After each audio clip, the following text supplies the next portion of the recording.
Мағжан кімге үйленді? Камилаға үйлендім. Қазір қарасам шынымен өзімде күлкім келеді да. Бақыттысыз ба?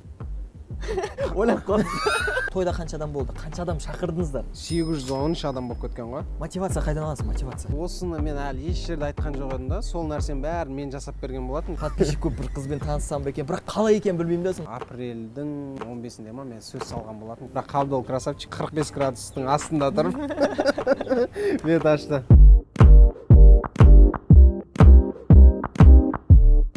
Сәлем достар, бүгін бізде қонақта Аймаханов Мағжан мырза. Мағжан мырза, жасыңыз нешеде, немен айналысасыз? Жасым 25-те, қазіргі таңда МК Waffle балмұздақтар желісінің қалаушысымын. Осыдан бір жыл бұрын Алматыға келіп бастаған болатын. Қазіргі таңда бүкіл Қазақстан бойынша МК Waffle орталықтарын ашудамыз. 2019-дағы ең басты жетістігіңіз қандай болды? Қандай жетістігіңіз? 2019-да осы өзімнің балмұздағымды аштым, балмұздақтар орталығын аштым. Сол Алматыға келіп. И өзімді дамыттым. Сол өзіме салған мықты инвестиция деп білем. Өзім ең алғаш жаңағындай 150 мың теңгелік тренингқа барғам. Ол кезде мен үшін қиын еді ол 150 мың теңгелік тренинг. Вот сол кезде өзіме салған инвестицияма әлі күнге дейін қуанам. И әлі күнге дейін мен всегда тренингтарға барам, өзімді дамытам, жаңа білімдер іздеп жүрем. И сол жылы мен өзімнің... Сол жетістік па? Тек қана сол ма? Сол. Үйленуші деп қойса? Иә, үйленуші. Еще 2019-да үйлендім. 2020-да жетістігім қызды болдым. Осы жақында. Құттықтаймыз. Үйлендіңіз. Жарайды. Кімге үйлендіңіз? Бәрінде сондай сұрақ тұрған шығар, кімге үйлендіңіз? Кімге? Мағжанға. Иә, Мағжан кімге үйленді? Камилаға үйлендім. Камила. E.Ками деп қой. E.Ками. Қанша подписчигі бар? Қазіргі таңда 1 миллион. 1 миллион подписчик бар, иә. 1 миллион 100 мың ғой. Өте үлкен айтар, иә. Жалпы енді кеттік, қалай таныстыңыздар енді бұл енді? Менде мынандай сұрайм, менде қазір 30 мың подписчигім бар. Мен бүйтіп ойлап жүрмін, мынандай стратегия құрып жүрмін. Сондай подписчик көп бір қызбен таныссам ба екен, бірақ қалай екен білмеймін да сондай схемасын. Сіз білесіз ғой, сіз практик адамсыз, мен сізден сұрайын деп тұрмын. Мен жекеме жазылсаңшы үйретемін. Бәріне сондай сұрақ қойсыңдар. Қалай сондай деген. Қысқаша айтайын ба, толығырақ айтайын ба? Айта беріңіз. Өзіне от души ғой. Короче, былай болады ол, мен өзімнің жаңа мороженымды ашам, балмұздақтарымды ашам, қыстың күні аштым. И бүкіл жаңа оқырман көп адамдарды енді іздедім, қарадым, солардың бәрін қонаққа шақырып жүрдім. И бірінші күннен бастадым мен жаңа оқырмандар, 200 мың, 300 мың оқырманы бар адамдардың барлығын шақырып бастадым да. И үшінші күні, прям ашылғаннан үшінші күні есімде, жаңа досым бар, Буча деген бауыржан. Сол Буча арқылы Камиланы шақыртам ғой. Камила деген қыз, мықты екен, аудиториясы қарап жүрмін, зерттеп жүрмін ғой. Енді ол кезде мен... Ол кезде қанша подписчик бар? Менде 700, Камилада ол кезде 400 мыңдай ма подписчигі бар.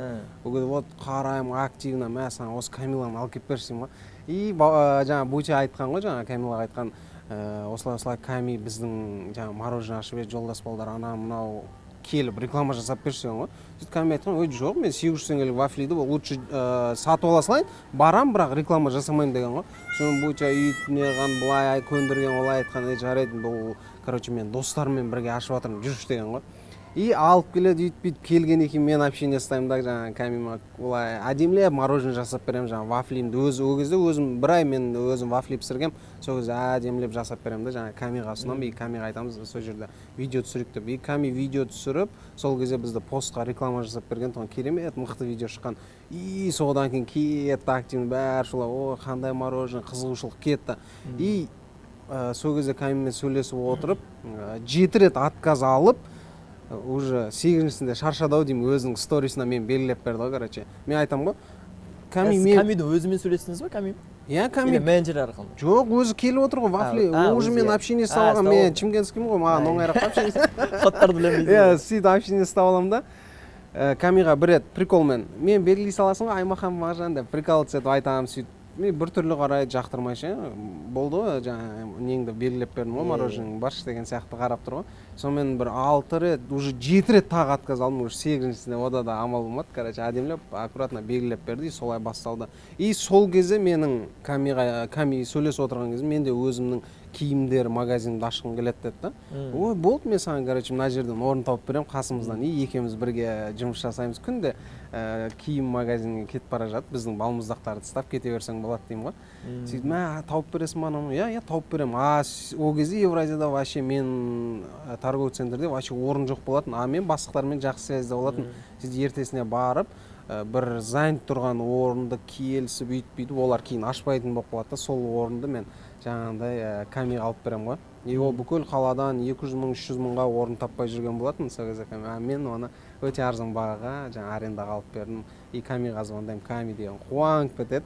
Содан екеуміздің достығымыз басталады. Оған мен жаңа бизнестерде көмектесем, сол магазин ашуға көмектесем, күнде қонаққа шақырып жүріп, қызық-қызық видеолар жасап, ертесіне типа жұмысқа алғандай видео жасадық, камиді вафли пісіріп, одан кейін кетті ғой идеялар. Камидің идеясы бар, менікі бар, в общем, сөйтіп. Неше ай жүрдіңіздер, неше ай? 3 ай ма, біз 4 ай ма дос болып жүрдік. Дос болып жүрдіңіздер. Чимкентке бір нәрсенің открытиясы болды, как раз сол кезде Чимкентке бару керек болды да. Сол кезде уже мен сәл ойым кетіп, көңілім кетіп жүрген кезде, давай мен сені Чимкентке апарып келейін дедім, бір какой-то салонның открытиясы болды. Сөйтіп сол кезде алып барып сол жерде примерно белгілі болды, енді ұнататынмын, жақсы көретінмін. Сөйтіп кейін апрельдің қателеспесем 15-інде ма мен сөз салған болатын, шулатып тұрып. Сөз салдым, одан кейін вообще кетті. Кейін бір 2-3 айдан кейін 3 айдан кейін уже тұрмысқа шығасың ба деген сияқты сөз салдым. Онда шулаттық, одан кейін алып қашып шулаттық, сөйтіп. Бақыттымыз қазір, Аллаға шүкір, бір қызымыз бар. Стратегия былай дейсіз ғой, бірінші жаңа өзіңіздің кәсібіңіз болды, реклама арқылы жаздыңыз, осы рекламаны шақырдыңыз, содан кейін уже ары қарай уже кетіп базады, сөйлесіп бастадыңыз, оған мүмкіндіктер айттыңыз, өзінің кәсібі деген сияқты, солай. Тупо рекламасын ғана алған жоқ, мен де жаңағындай көмектестім, советтерін бердім, бір-бірімізбен, короче, екеуміздің өмірге деген көзқарасымыз бір жерден шыққан екен, мықты араласып кеттік қой бірден. Оған дейін біраз қыздар қарамадық. Көріп оған дейін жүрмедіңіз қыздармен? Оған дейін жүрмедім. Болмайды.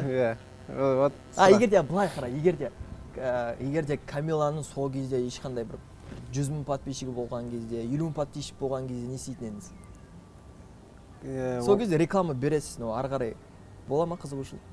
Енді жаңағындай өмірге деген көзқарасы менікімен сай келіп тұрса, солай болып тұрса, конечно, главный подписчик емес қой. Жоқ, главный подписчик емес. Ол кезде менде де подписчик жоқ қой. Ол кезде мен подписчиктің күші, жаңа оқырмандар қалай жұмыс жасайды, оның қандай несі бар екен білмеймін ғой, күші бар екен білмеймін ол кезде. Әйтеуір көбісі сөйтіп айтатын шығар, сондай пікір айтатын шығар. Қалай подписчигі бар, неге сөйтіп.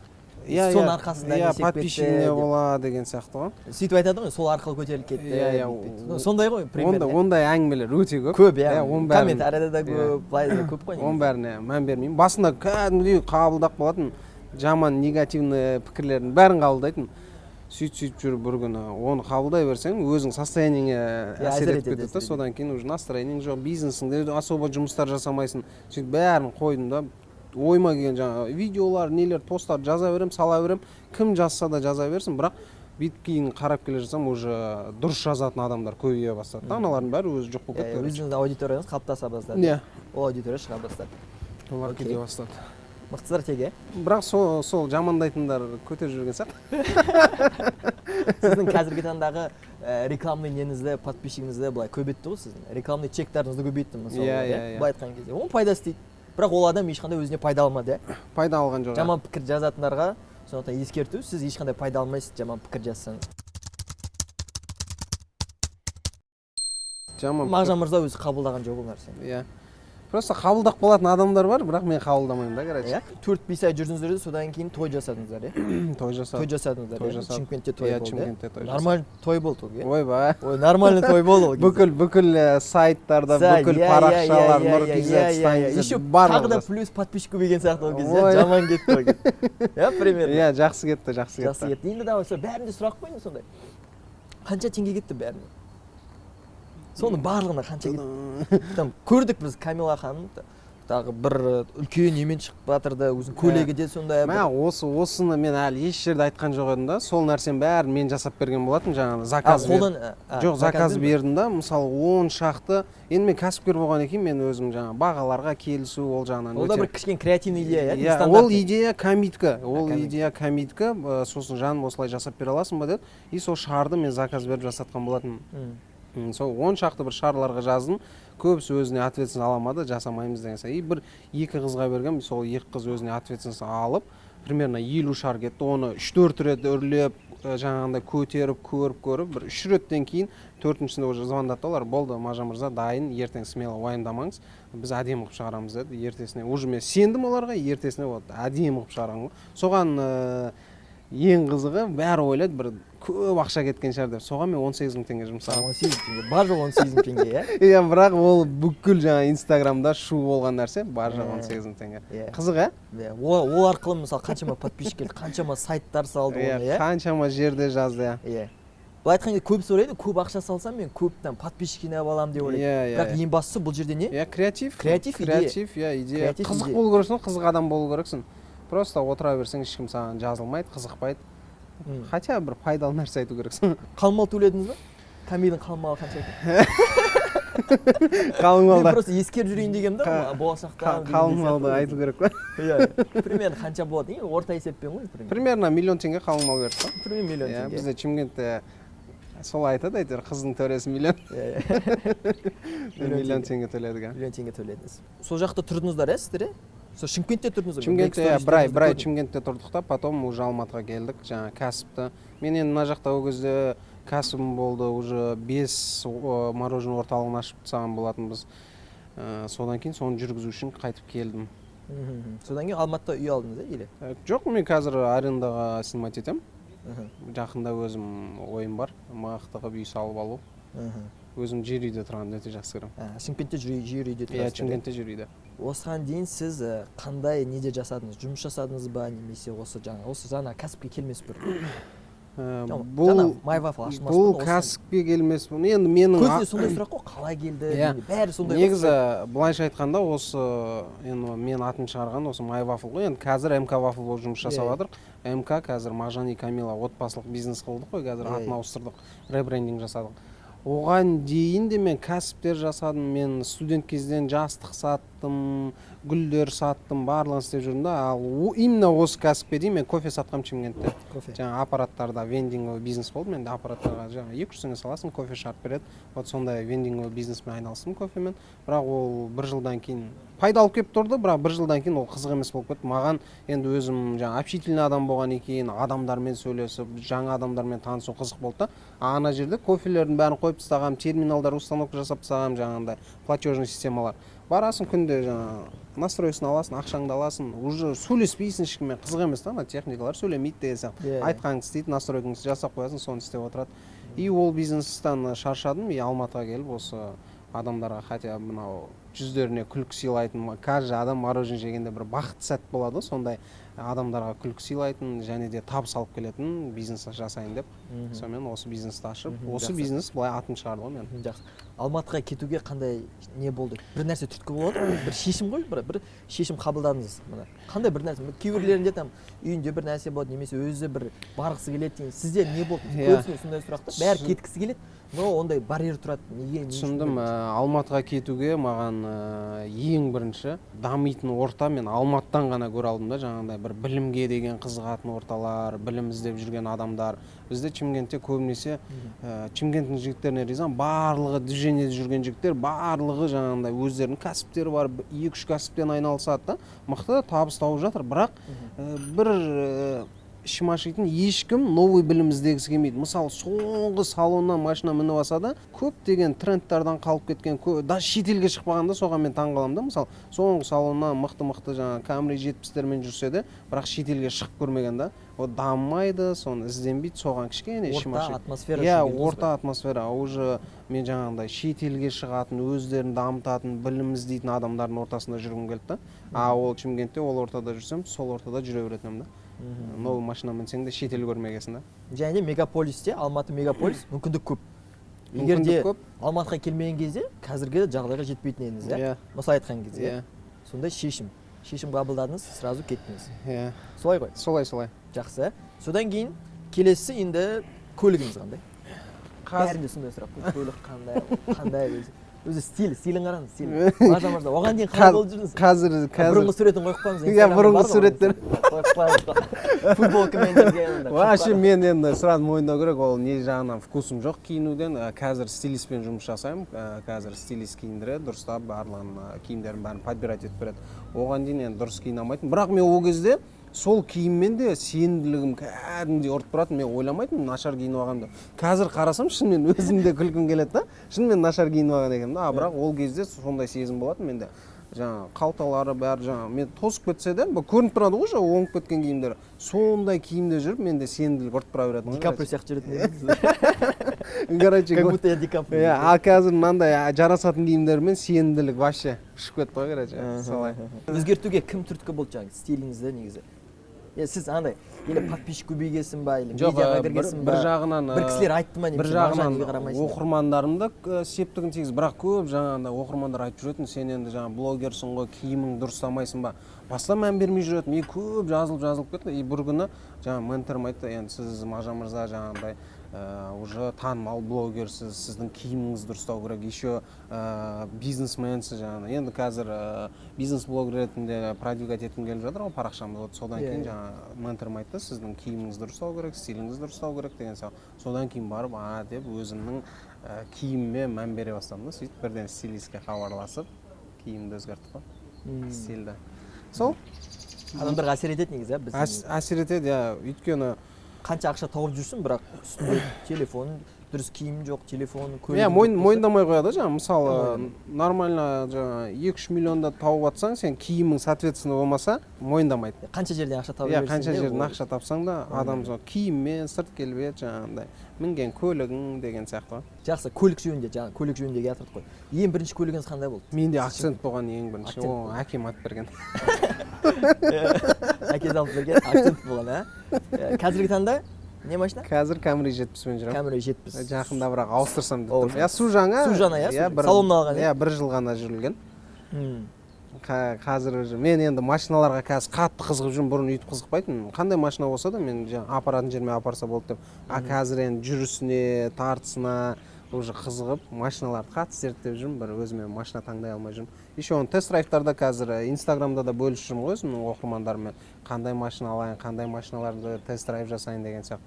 Әлі таңдау үстіндемін. Құдай қаласа өзіме машина аламын. Көбісі енді әркімнің арманы бар ғой қазіргі таңда. Қазір сіз толықтай жаңағы өзіңіздің армандаған өміріңізге жеттім деп ойлайсыз ба? Қазір толық енді. Сіз сол нәрселерді армандадыңыз ба? Жаңағы мысалы Камилаға жаңағы үйлену деген сияқты, жаңағы көлік алу деген нәрсе. Сондай болды ма арман мақсаттар? Жоқ, енді бүкіл адамда жаңа жақсы өмірді армандайды ғой, бірақ бұл нәрсемен мен полный әлі армандаған нәрсем бәріне жеттім демеймін. Ары қарай тоқтамай дамыта беру керек. Қанша пайызға жеттіңіз? Енді бір 15-20 пайызына жеткен шығармын ғой. 15-20 пайызға. Әлі көптеген нәрселер, мысалы бүкіл әлемді аралау деген сияқты, бүкіл әлемнің қалаларында, бүкіл әлемнің елдерінде болу. В общем, арман көп. Әлі жетпеген нәрселер өте көп, кәдімгідей көп. Жақсы. Қазір бар ғой, бәрі бар, нормальный, қазір дейтін нәрселеріңіз бар. Бақыттысыз ба? Әрине бақыттымын. Жақсы. Енді цифрмен сөйлейік, қанша пайыз? Ойлап қалдым. Камиланы бақытты емес, Мағжан бақытты емес. Қанша пайызға бақыттысыз дедім, қанша пайызға? 100%-ға бақыттымын. Ками бақыттымын.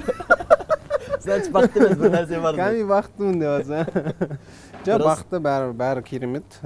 Ішкі состояние, жаңағындай үйдегі, жаңағы келіншегімнің өзіме деген, мынау соңғы кездегі мынау событие айтып отырмын ғой, қызым дүниеге келді. Қандай сезімде болдыңыз? Мен Инстаграмда қызық мысалы. Мен Инстаграмда да стористар салдым ғой, кәдімгідей айқалап тұр. Мен өз эмоциямды қазір шығарудан ұялмаймын. Бұрын өте эмоциям тыға беретін. Қазір деген сторис болса сторис айқалап аламын, қуанып аламын, кәдімгідей айқалай беретін. Вот қызым туылған күні кәдімгідей еще сторис айқалады. Мен больницаға бара жатқанша машинада айқалап өлең айтып жаңағындай.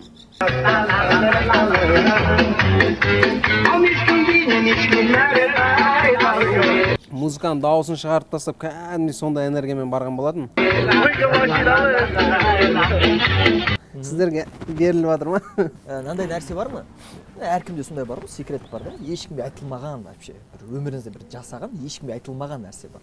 Слишком қатты секретный болып қалмасын, бірақ біз білмейтін бір нәрселер бар ма? Біз білмейтін бір нәрселер болады ғой. Білмейтін бір нәрсені соны айту керек па сонда мына жерге? Иә, айту керек. Шынайы болу керек та бұл.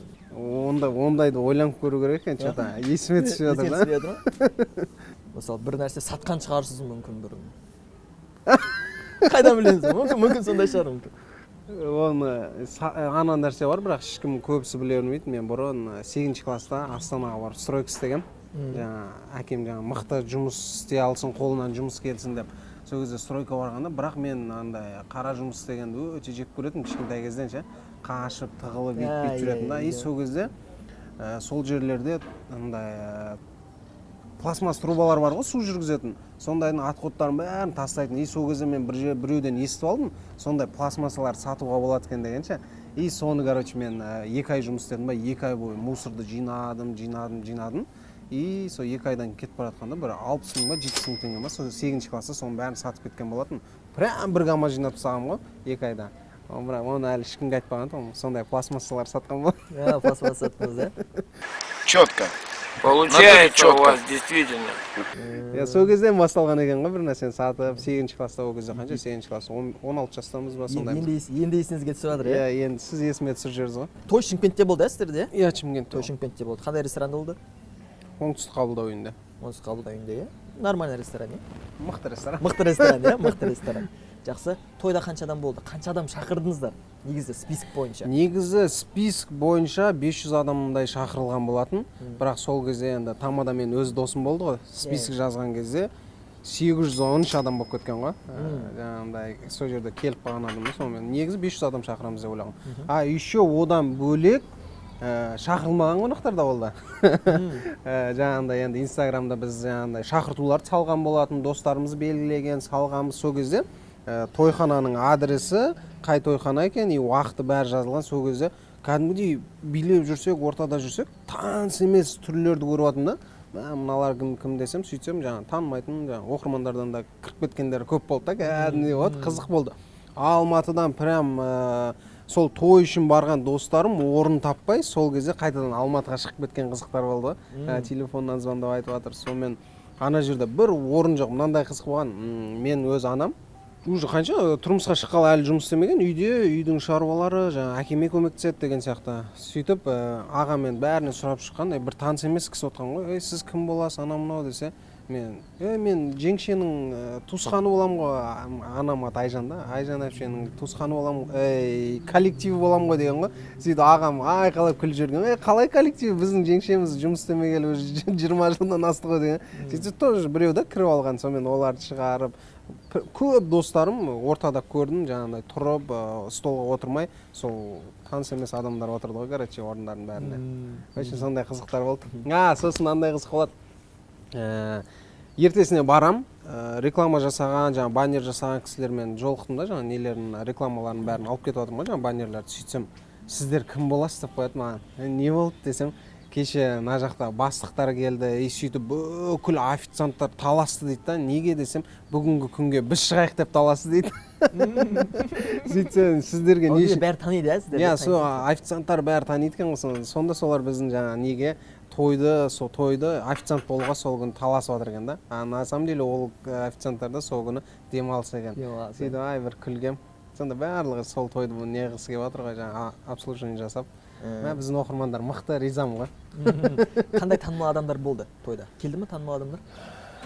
Танымал адам дейтін танымал адамдар болған жоқ, бір әнші танымалдар болған жоқ. Өзіміз-ақ сол жүргізуші Бауыржан Сәкенұлы, Жандос Самалбеков, жаңа КВН-дегі жігіттер, өзім достарым, сол жігіттер болды. Сол қасымда жүрген Инстаграмда танымал адамдар, өзім достарым. Беташар болды, иә? Беташар болды. Кім жүргізді? Беташарды, номер 1 беташарист Қабдол жүргізді ғой. Қабдол жүргізді. Оны қайдан танисыз? Или сіз өзіңіз жаздыңыздар ма? Біздің достарымыздың достары ғой, сол ең бірінші беташарда таныстым мен ол жігітпен. Өзіміз бірінші бет ашатын кезде алдын ала қарадым, бет ашқандарын көрдім. Ол да өзі қуанған шығар, шанс қой, шанс. ол да қуанды кәдімгідей бір сол кездерде стористарын не қылып деп қуанып жүрген нелері бар сол кездерде сезімдер кәдімгідей қуанды. Жалпы қаншаға ашады екен? Сол кезде 150 мың теңге ау деймін. Нормально. 150 мың теңге. Қазір көтерілген шығар білмеймін. Сіздерден кейін көтерілді, Көтеріліп кетті ау деймін. Біз көтеріп жібердік ау. Енді Беташарға қанша ақша жиналды? Беташар сол кезде мен Примерно. кешкісін сұрадым, бір 500 мың теңгедей жиналыпты. 500 мың теңгедей жоқ. 500 мың теңгедей жиналды. Бір үйдің алдында бір 60-50 адам ба жиналған шығар, или 100 адам ба, точносын білмеймін. Өте күн ыстық болды, бірақ ол күнше сан төбеден нелер болды, палаткалар болды, соның өзінде күн ыстық. Бірақ Қабдол красавчик сол 45 градустың астында тұрып бет ашты. Еще терлемейді екен. Тойдан кейін күйеулер де болады, төбелес, анау, мынау болады. Ондай болған жоқ па, нормально болды бәрі? Без происшествий. Жоқ, төбелес анау. Разбор анау, бәрі нормально. Өзім көрген жоқпын. Ондай көрген жоқпын. Жоқ, көрмедім. Мүмкін сыртта болған шығар. Может, болса болған шығар, біздікілер бәрі нормально төбелеспейтін адамдар ғой. Төбелеспейтін адамдар. Тойдың несі бітті ғой енді бізде. Той бәріне ашық қой, тойда ешқандай нәрсе жоқ, бәрі бітті, той бітті, бәрі. Содан кейін Шымкентте бір ай тұрдыңыздар, сол жақта тұрдыңыздар, таныстыңыздар. Өзіңіз жалпы Камила өзі қалай сезінді, өзі біртүрлі болған жоқ па?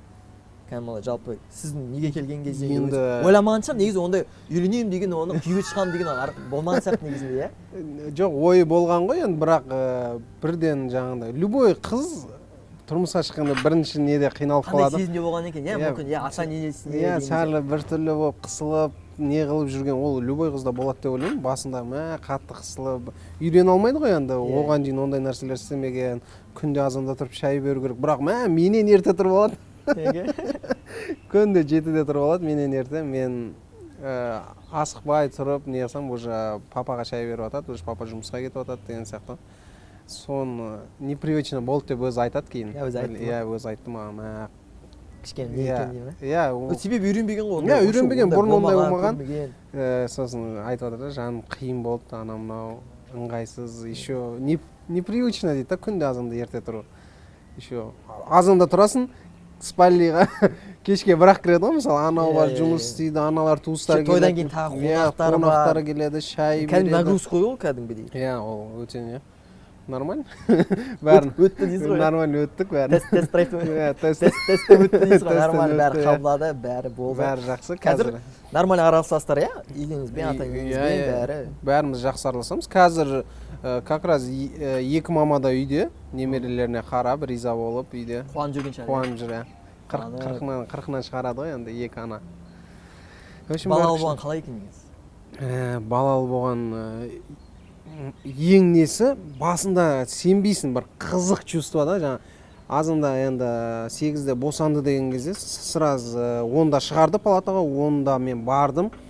И қызыма қараймын, анау енді сенгісіз жағдайда өзің қызың емес бүйтіп қарап, жаңағыдай таң қалып, менің ба дейсің? Иә, таң қалып енді біртүрлі сосын мандражда бола ма? Иә, біртүрлі сезім. Ертесіне қайтып келіп қарап, қолыма алып, көтеріп бір енді қызық сезім ғой, басында сенбей жүресің біразға дейін. Көбісіне сұрасам бір 3 айға дейін біртүрлі сезімдерде жүресің дейді да.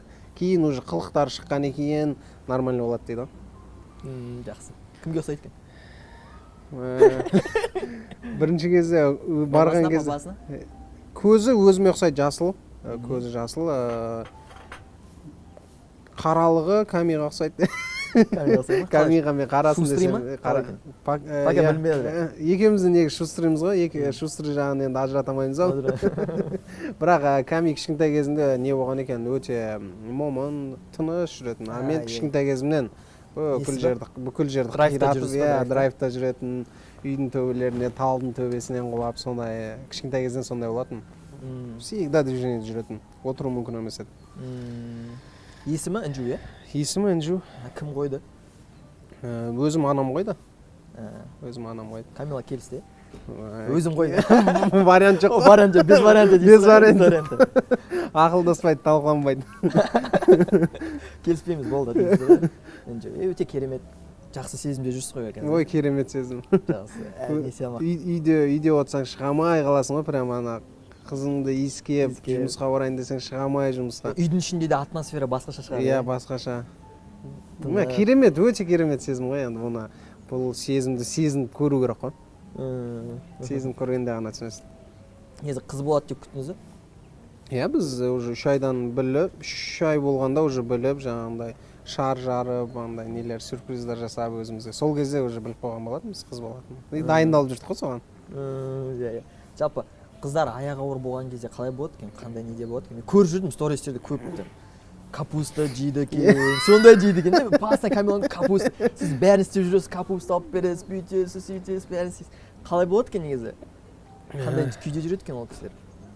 Енді бір негізі өте жақсы өткен. Просто мына жерде қазір қыздар қарап отыруы мүмкін да, сол. Ойлауы мүмкін мен күйеуім де осындай болса екен деп ойлауы мүмкін ғой. Мәссаған. Осындай уход жасаймын екен. Сен көбінесе сіз жақсы уход жасайсыз. Иә, сол кезде айтқан бәрі мәссіз сияқты күйеуі болса. Иә, соны айтып отырамын. Ондай нелер көп болған. Енді жаңа капуста сұрайды, фруктылар сұрайды, барлығын алып келіп отыратын.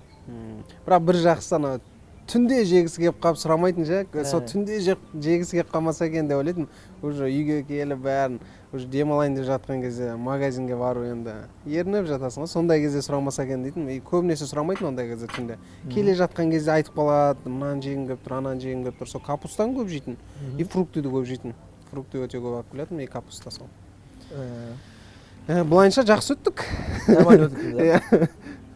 Уже бақыттысыздар қазір уже нормально. Қызым дүниеге келді, бақыттымыз. Өте бақыттымын ғой, Аллаға шүкір. Жаңа ойланып қалғаныңызға просто айтып отырамын. Қанша пайызға деген кезде. Сол пайызбен ойланып. Жаңағы нені қойып қоямын, звукты қойып қоямын. Пайызбен ойланып көрейінші деген ғой. Жақсы. Кеттік енді. Өзіңіздің отбасы туралы бір түсінікті жүр. Отбасыңыз, бәрі ата-анаңыз, бәрі бар. Достар.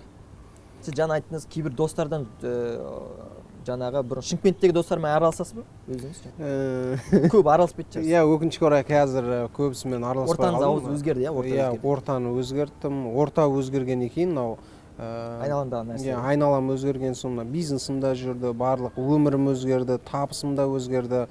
Сенің айналаңдағы адамдар қандай өмір сүрсе, сен де примерно сондай өмір сүресің ғой, короче, или олардан бір асып салмайсың. Сол үшін мен өзімнен мықты адамдардың қасында жүруге тырыстым, и солардың бизнесте жасап жатқан нәтижелерін, солардыңкіндей табысқа жеткім келді. Сол үшін өзімнен мықты адамдарға тартылдым, и ортамды ауыстырдым.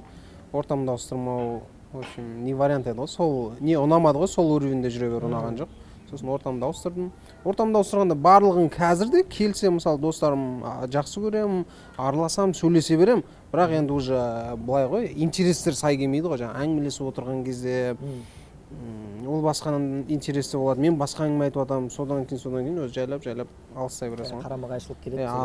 Былайынша бүкіл достарымды өзім жақсы көремін. Ешқайсысына былай артынан да әңгіме айтпаймын, жамандамаймын да, бүкілін жақсы көремін. Бірақ енді мені сол моментте жамандағандар болды, бірақ оны мен жақсы қабылдадым ғой. Короче, жақсы қабылдадым, ешқайсысына ренжіген жоқпын. Наоборот, маған ренжіп қалған адамдар болды да. В общем, солай, көріп отырсаңыздар, менде бәрі жақсы. Қазір енді дос, и так түсінікті ғой дос, бірақ дос деген кезде бір шынайы дос болады. Шынайы. Бірақ көбісі дос дейді, общий айтады бірақ. Дос дейтін мынандай нәрсе өзіңізде. Қиын жағдай болған кезде сен қасыңа келеді, қуанған кезде де қасында болатын кісілер бар да. Кейбірінде екі жағдай болады. Қиналған кезінде жоқ, таба алмай қаласың. Қуанышта бәрі толып кете ма? Иә. Сондай шынайы досыңыз бар ма? Жылағым келіп кетті ғой. Бір жылап алайын ба? Айта беріңіз, жыла. Өзімнің негізі кішкентайдан бері өзім қатты жақсы көретін 3 досым бар негізі. Олармен әлі күнге дейін араласамын. Андай ғой, ол достар мынандай да, қандай тупить етсе де, қуса да, бір қуып кетеді ғой, енді қуып кетсе де жақсы көресің да ол адамдарша. Ол адамдардың орны бір бөлек болады, өйткені кішкентайдан өскен. 3 досым бар. А біреуі қазір енді жақын күнде қасымда, ол Димаш деген досым бар. Даже мен келіншегіме де кейбір кезде айтпайтын нәрселерді барып шығарып алып жүріп кеттік, әңгімелесіп айтайық деп, соған бүкіл бір ішінде болады ғой, ол любой адамда ол бір болады, бір өзі біреуге ғана айта алатын, досына ғана айта алатын. Сол кезде бір сырыңды айтатын барлық адамға бір дос керек сияқты. Вот менде сол Димаш мырза да, Димашқа Дима кеттік жүрші деймін да.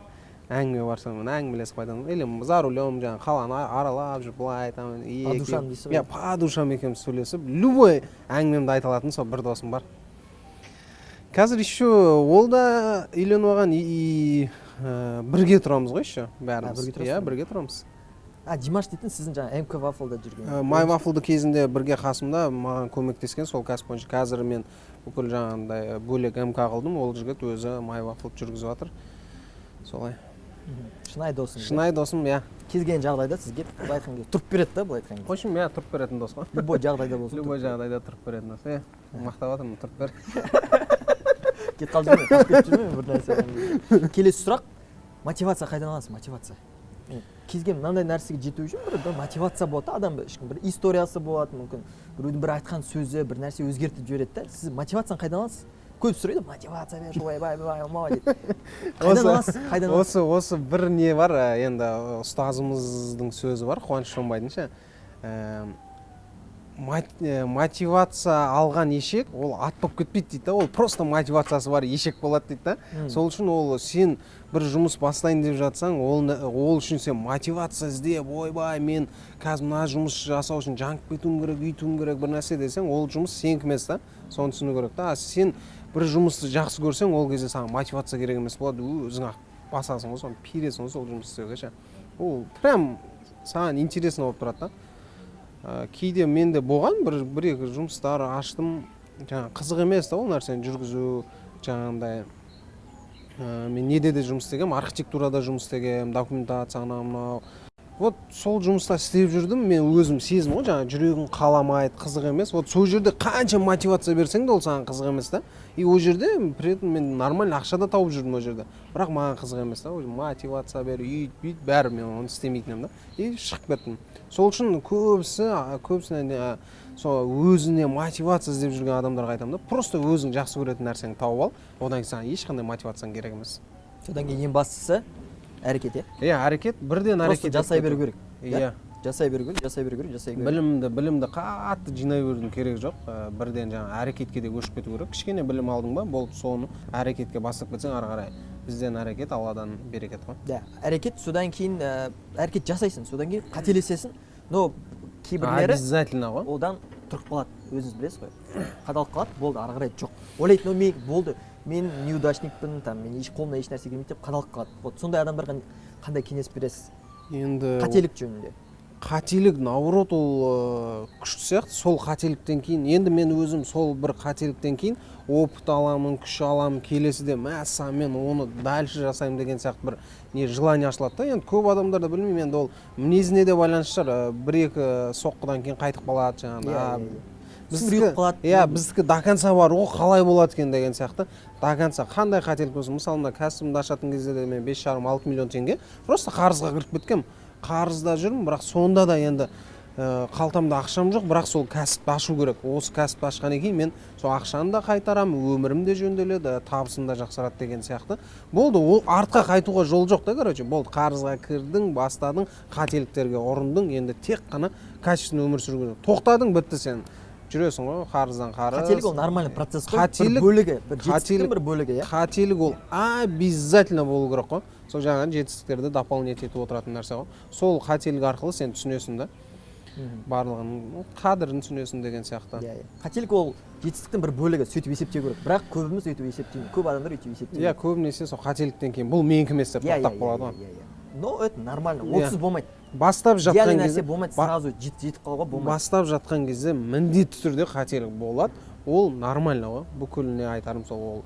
Любой бастап жатқан кәсіпте болсын, жұмыс, не жасап жатсаңыз да қателесіп қалуыңыз болмайды. Даже суретке түсірсеңіз де дұрыс болмай жатыр ма?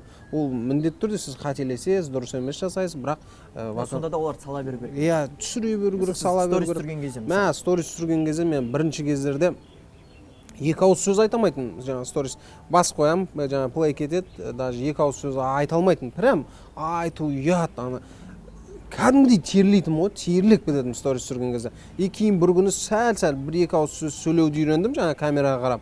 И сол кезде мен уже тағы да қателіктер көрдім да, қателіктерден қорықтым. Ол қателіктер адамдар қабылдамайды деп 20 рет түсіретін. Сөйтіп 20 рет түсіргеннен кейін өзің-ақ шаршайсың да, қойшы деп салмай қоясың. И бір күні ойландым, өз-өзіме жаңағы сұрақ қойдым да, неге мен жүргізе алмай жүрмін, неге Instagram қолымнан келмеді. Сөйтіп да сразу түсірем, қателігімен салып жіберем. Сөйтсем ол біз қате деп жүрген нәрсе кейде қате емес болып қалады да. Біреулер үшін ұнайды, мә сен қандай шынайы адам едіңіз деген сияқты қызығушылықтар кетіп жатыр да. Оқыды дедім да, сонымен уже мен бұрынғыдай 20 рет түсіруімді қойдым. Бірден түсірем, қате кетіп қалды ма, ничего страшного. Даже сөзді дұрыс сөйлемедім ба, ничего страшного. Барлығымыз қателесуге құқығымыз бар.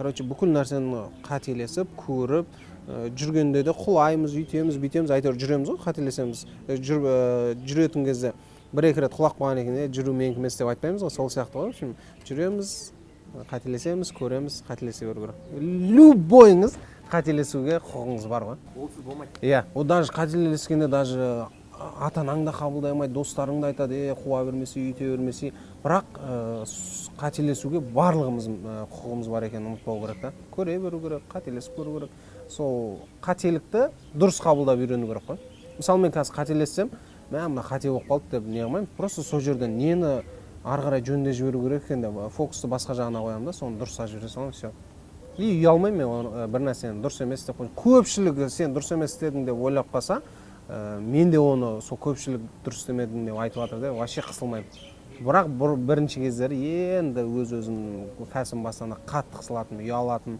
бір тығылып қалғың келеді бір ше короче қашып кеткің келеді бірақ қаша алмайсың да еш жаққа жүресің не істейсің амал жоқ а қазір просто сол нәрсені қабылдап үйрендім ғой былайша айтқанда подписчиктеріңіздің бәріне жауап бересіз бе дайрегіне енді ол мүмкін емес ол күніне қанша адам физически мүмкін емес бір нәрсе береді мыңнан көп физикалық түрде физикалық түрде үлгермейсің и кейде болмайтын сұрақтар да болады оның бәріне жауап беріп отыра берсең қалған жұмысты істейді ғой бірақ кейбіреулер ренжитіндер бар көбінесе енді мен былай не қыламын жаңағы сұрақ жауап қоямын ғой сол үшін комментарийда жазыңыздар деймін комментарийларға қараймын и сұрақ жауаптар жазыңыздар деймін и көбінесе дайректке жазбай ақ қойыңыздар деймін и сол сұрақ жауаптарда жалпы стористарда жауап бере беремін басында жақсы келесі сұрақ кітап оқисың иә кітап оқимын қандай кітаптар соңғы қандай кітап оқисың соңғы енді жаңағы өзіміздің ұстазымыздың құпиясын оқыдым екінші ол енді ол кәсіп бастайтын кезде бастадым ең бірінші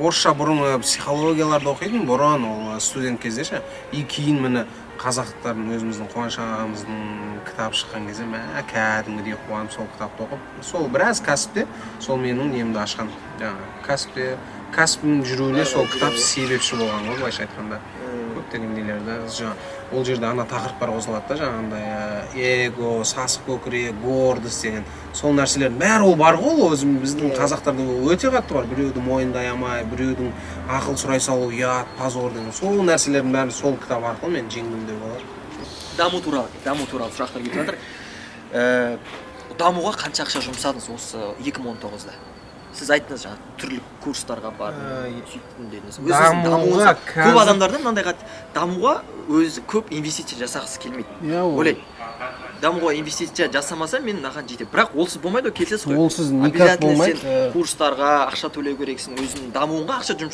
инвестиция жасау керексің обязательно олсыз болмайды олсыз никак болмайды мен де сондай бұрын сондай ойда болғанмын енді көбісінің ойы ғой енді ол жаңағы тренингтарға баруға ақша оны тренингті айтып жатқан мен де айта саламын ғой деген сияқты адамдар өте көп та бірақ ол жерге барып сен бүкіл біліміңді тастап сол жерге кіріп мен осы жерден қазір жаңа білім алам деп кіру керек та мысалы ең бірінші мен Алматыға келгенде бірінші тренингіме 150 мың теңге жұмсағам ал қазір осы 2019-да мен 3,5-4 миллиондай мен өзім біліміме салып отырмын ақша бүйтіп қарасаң енді ол көрінбейді ғой жаңағы кетіп жатыр оны ешкімге бүйтіп әкеліп көрсете алмайсың бірақ мен сондай ақша жұмсап жатырмын андай өзім менторыма да ақша беремін мені үйреткен үшін енді қазіргі таңда қатты кітап көп оқып жатқан жоқпын бірақ тренингтарға көп барып жатырмын сондай тренингтарға ақтап жатыр одан 10 есе 20 есе шарт береді ғой міндетті түрде ақтайды инвестиция өзіңе салған инвестиция обязательно мен даже шетелге шыққан нәрсені мен инвестиция деп қабылдаймын оны бір шығын деп қабылдамаймын шетелге шыққаннан кейін по-любому сол жақта қалай адамдар өмір сүріп жатыр көбінесе шетелге шыққанда адамдар на расслабоне өмір сүріп жатқанын көремін да жаңағыдай біреудің артынан аңдып біреуді жамандап жүрген адамдар жоқ бәрі на расслабоне өздерінің өмірін сүріп жатыр ешкімде несі жоқ қой шатағы жоқ қой былайша айтқанда қанша елге бардыңыз қанша елге бардым 5 Стамбул Москва Дубай Өзбекстан енді свои Қырғызстанда болдым тағы қай жақта болдым сол жерлерде болдым бірақ ең қатты ұнағаны қазірге Стамбул сосын Турцияда 2 рет болдым Анталияда болдым тағы Анталияда чисто демалуға бардым медовый месяц Енді барлығын айттық, өзіңіздің қазір машинаңыз, кәсібіңіз бәрі бар қазір. Уже нормальный состояниеге келдіңіз ғой. Былай айтқан кезде ары қарай енді дамытып жатырсыз. Тоқтап қалмайсыз. Тоқтауға болмайды. Мүлде болмайды. Болмайды. Тоқтасаң, кеттің уже, төмен кеттің. Рывоктан шығып кетесің. Ол как марафон сияқты, сіз өмір бойы уже марафонда жүгіру керексіз, иә, солай ғой. Всегда, Всегда постоянно тонуста жүру керексіз. Обязательно. Ол тоқтауға болмайды. Тоқтасаң дұрыс емес ойлар келіп кетеді, депрессияға кетіп қалуы мүмкін, өз-өзіңе риза емес. Депрессия болған күндер болды ма? Қатты қиналып бір. Болады ғой, әркім басында болады. Ондай, әркімде болады, Бірақ көп адамдар сонда қазір жазады да маған жастар, көп депрессияда жүрмін, мені ешкім түсінбейді дейді. Сонда адамдар қандай кеңес бересіз, егер де өзіңіз депрессияда болсаңыз? Ол депрессияда мен былай айтқым келеді. Депрессия, мысалы, ойланасың ғой, бір жаман ой келсе ол артын қолап кете береді. Ми деген ол мықты жұмыс жасайды ғой. Лучше ештеңе ойламай қою керек қой сол моментте ше. Өйткені ана мидың күшіне қарсы келудің қажеті жоқ. Ол депрессия алып кетеді. Лучше тұру керек та сол моментте жаңа жұмысыңды істеп ана ұмытып кету керек қой жаман ой. Мен өзімде болады бір күндері прям депрессияға түссем, мысалы жатып қаласың, ол уже жаман ойлар, анау келеді, мынау келеді, мынаны дұрыс емес істеп жатырмын, анау мынау деген сияқты ойлар жеп қояды да өзіңмен өзің шаршап жатасың. Мысалы, ұйқыңда бәрі қанып тұрады, бірақ сол жаман ойлардың арқасында сен депрессияға түсіп шаршайсың. Сол үшін мимен бірге бір шығудың қажеті жоқ. Лучше тұру керек та жұмыс істеп, ұмытып кете салу керек қой жаман ойларды. Өз-өзің тұрғызып, сол жерде әрекет көмектеседі. Өзіңді алып шығып кету керек қой да. Жата бермей. Жақсы. Соңғы бізде сұрақ, соңғы предпоследний. Қазір 2020 жыл. Қандай арман мақсаттар қойдыңыз осы жылда? Қазір естідік, стористе көрдік, жаңағы әкеңізге машина алып бердіңіз, иә? Оны бұрыннан ойлайтын өзім әкеме жаңағындай джип алып берсем екен деп. Өзі әкем прикалываться етеді маған, сен маған джип әпереді деп ойламаймын, анау деп мен тиісіп қояды специально. Мен өзім мінезімді де жақсы біледі ол кісі. Тиіскен сайын мен дальше не қылып істеймін ғой жаңағындай. Былайша айтқанда, ызаланып, кішкентай кезден сөйтіп мен неме тиіп жүретін. Ананы істей алмайсың сен десе, істеп тастаймын. Ананы ете алмайсың деп сол кезде сөйтіп тиіседі маған. Сен маған джип әпереді деп ойламаймын, анау. Бірақ Аллаға шүкір, осы кеше 2 күн болды барып Toyota Land Cruiser 150-ді прям салоннан алып шықтым. Құдай қаласа 1-2 күнде Шымкентке алып барып берем. Папаңызға айтып қойдыңыз ба? Әкем біледі, Қарай ма Инстаграм парақшаңызды, или ол кісілер отырмай ма? Инстаграмы бар, бірақ ол кісі өзі қатты қарай бермейді Инстаграм. Бірақ енді машинасын былай көрген жоқ шығар әлі. Бірақ енді барған екен міндетті түрде видео түсіріп, әдемілеп эмоциясын алатын болам. Ол кісілер немен айналысады? Сіз дегеніз қарапайым семьядан шықтыңыз, иә? Әкем жаңағындай неде архитектурада жұмыс жасайды. Қарапайым отбасымыз. Енді өзімізде жаңағындай не бар. Бүкіл жаңағындай документация жағынан әкем Шымкент қаласы бойынша не қылады ғой, жаңағы документтер жасап береді архитектурада. Анамыз? Анам үйде уже қанша 20 жылдан асты. Сізден кейін тағы інілеріңіз бар? Үйде 5-еуміз біз. 5-еусіздер, иә? Ол кісілер немен айналысады? Әпшем, бізде енді әпше деп айтады ғой, Шымкентте әпшем тұрмыста. Уже 2 бала-шағасы бар, құдай қаласа 3 болады. Сестренкам бар, өнерде жаңа Жүргеновте оқыған, балерина, қазір режиссура, хореография мамандығын бітіріп жатыр. Сосын інім бар, робототехник. Оны өзім бергем, робототехникаға, жаңа роботтар құрастырып, анау еще шахматист. И сестренкам бар, тоже жаңа қобыз тартады, неде домбырада ойнайды. В общем, үйде менен басқа бәрі өнерлі, менікі енді алдында біреу утешать етіп қояды, бизнестің да өзі өнер деп. Сол енді өнер, біздің өнер сол бизнес. Қалғандары біреу суретші, біреу жаңағындай домбырада деген сияқты. 2020 жылдағы арман мақсаттар, жаңа соған келдік. Қазір енді басты жұмысымды, барлық фокусымды қазір мен мынау МК Waffle'дың бүкіл қалаларда ашылуына қойып жатырмыз. Серіктестер іздеп жатырмыз. Қазір енді алғашқы 10 серіктесімізде толайын деп қалды. Сол 10 серіктесіміз осы 10 серіктес не қылған екен, бүкіл Қазақстан бойынша барлық қалаларда кем дегенде бір МК Waffle точкалары болса екен деп ойлап жатырмын. Осы 2020. Франшизасын сатып жатырмыз. Франшиза сатып жатырмын, серіктестер іздеп жатырмын. Қазірде осы жылға осы жұмыстарды істесем, маған жеткілікті деп ойлаймын. Ары қарай майда жеңістермен ары қарай кете береміз. Жақсы, тамаша. Мына жерге жазып қоямыз, что телефоны серіктес жөнінде, да? Серіктес жөнінде, жазып қояйық.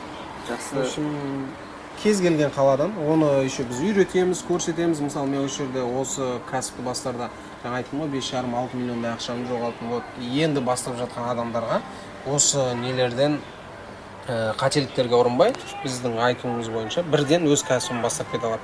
И бір қойылатын талап, ол адам бір рет болсын өмірінде бір нәрсе, бір кәсіпті немесе бір сатумен, саудамен айналысып көрген адам болса дейміз да. Өйткені ондай адамдармен жұмыс істесу ары қарай оңайырақ. Достар, бізде бүгін мінекей Мағжан мырзамен сұхбатымыз аяқталды.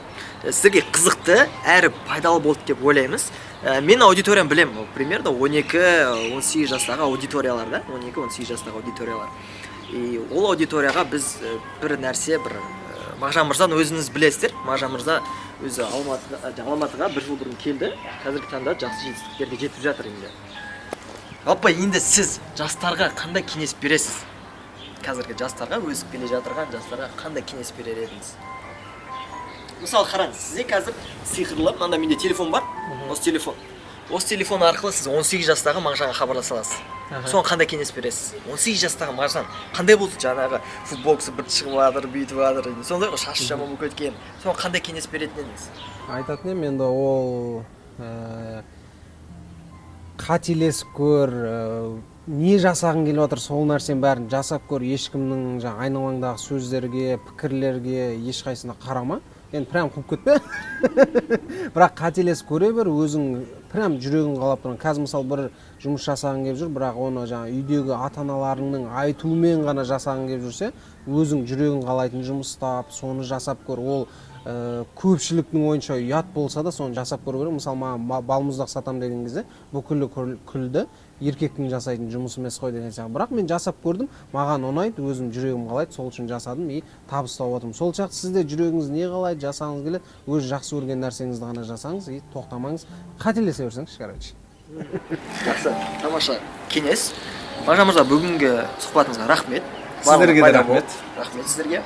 Достар, осы видеоны сіздің де қасыңыздағы достар да қарағанын қаласаңыз, пайдалы ақпаратпен бөліскіңіз келсе, осы видеоны достарыңызға таратыңыздар, және де осы комментарияға пікірлеріңізді жазып кетіңіздер, қалай болды, ұнады ма, қандай қателіктер болды дегендей сияқты, және де лайк басуды ұмытпаңыздар достар.